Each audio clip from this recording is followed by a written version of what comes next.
Hi, Sandra here, the Misophonia therapist, and in today's video I am going to attempt to answer a question that I saw posed in a support group, which was, why do I get triggered by new sounds quite suddenly?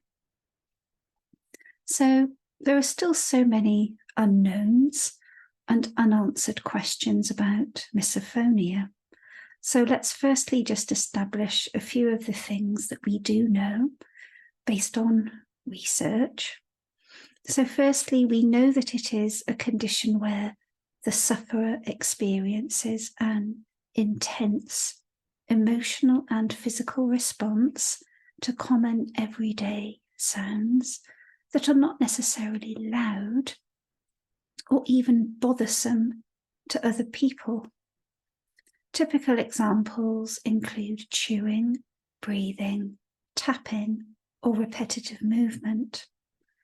Secondly, the sufferer will feel high levels of anxiety and rage, sufficiently enough for them to avoid other people, the people that trigger them, or situations that create the sound, creating friction in personal relationships, especially at home, work, and school. And thirdly, we know that there is no current official diagnosis, so it's not listed in the diagnostic manual of mental disorders. So how to even go about answering a question like this? And if you have struggled with this disorder and you notice a new sound triggering you that hasn't done so before, why might this be? Now, some of the latest research seems to point toward greater levels of activity in certain regions of the brain, particularly ones, as well as protecting our safety, attach meaning to certain stimuli, and in particular the perception that certain noises are representative of a threat or a risk or even an impingement of personal boundaries. And the sufferer then feels the need to lash out and protect themselves. And it forms the basis, of course, of the rage feeling. And if there are already a plethora of sounds that trigger you, it goes without saying that more will be introduced, or rather could be introduced, as you have new experiences in life, in different environments, with different sounds. Being in a new environment, for example, starting a new job, can be stressful, and the survival brain hates change. So if you have anxiety because of this change, then your fight or flight mechanism, the amygdala, may be more attuned to risk simply because of the lack of familiarity.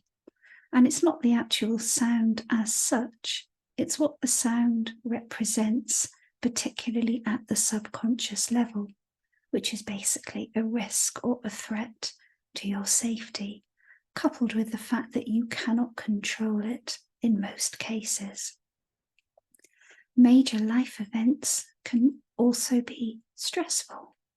Having a baby, a bereavement, losing a job, all of these things promote intense anxiety and intense emotions as we try to adapt.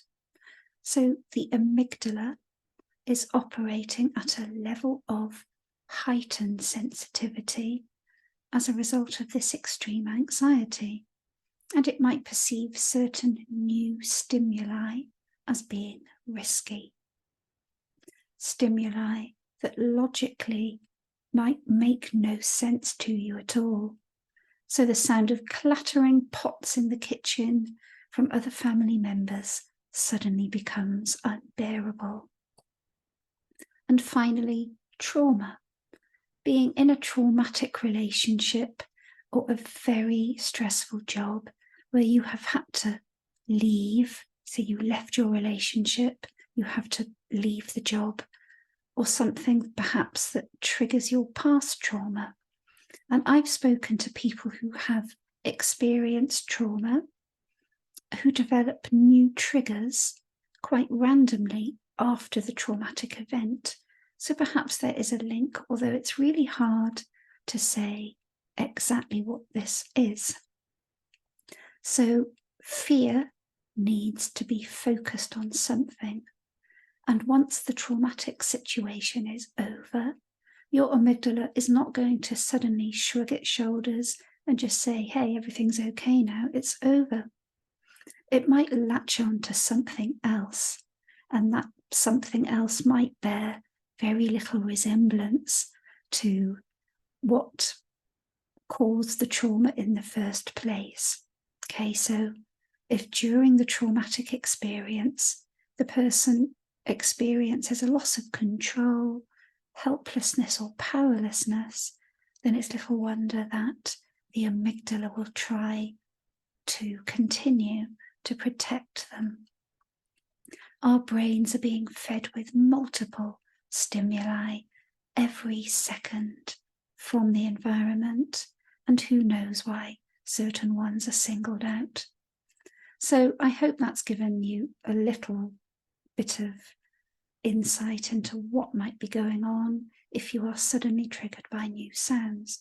Of course, it isn't always possible to give accurate answers when we are dealing with such a complex disorder, when very little research has been carried out. But I hope you found it interesting, and I would love to know your thoughts. So I'll be back tomorrow with more content. Bye for now.